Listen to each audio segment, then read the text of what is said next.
Bonjour à tous, les ministères Notre Pain Quotidien vous proposent la méditation du jour. Le verset du jour. Il nous a pardonné toutes nos fautes. Il a effacé l'acte rédigé contre nous qui nous condamnait par ses prescriptions. C'est dans Colossiens chapitre 2, versets 13-14. Plus aucune dette. Un médecin a décidé de prendre sa retraite après avoir soigné des patients cancéreux pendant près de 30 ans.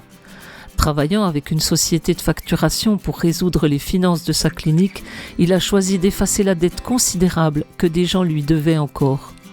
Il s'est expliqué ainsi dans une entrevue « J'ai toujours été plutôt mal à l'aise par rapport aux patients qui n'ont pas seulement à se préoccuper de leur santé, mais aussi de leur famille, de leur emploi et de leur situation financière.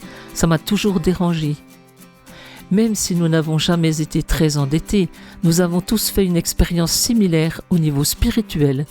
La Bible fait un lien entre le péché et les dettes. Elle dit aussi que nous n'avons aucun moyen de nous acquitter de notre dette envers Dieu, ni en donnant de l'argent à une œuvre caritative, ni en servant autrui, ni en passant un accord avec lui pour effacer notre dette. Jésus est notre seul espoir. Par sa mort et sa résurrection, Christ a effacé l'acte rédigé contre nous qui nous condamnait par ses prescriptions et il l'a annulé en le clouant à la croix.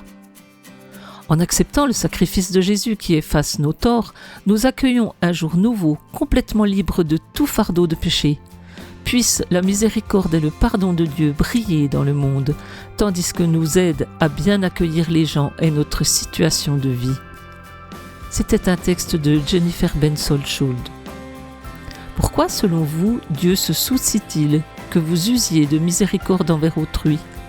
En quoi votre attitude face à la vie reflète-t-elle la liberté que vous avez en Jésus ? Seigneur Jésus, merci de payer le prix de mes péchés. Cet encouragement vous a été proposé par les ministères Notre Pain Quotidien.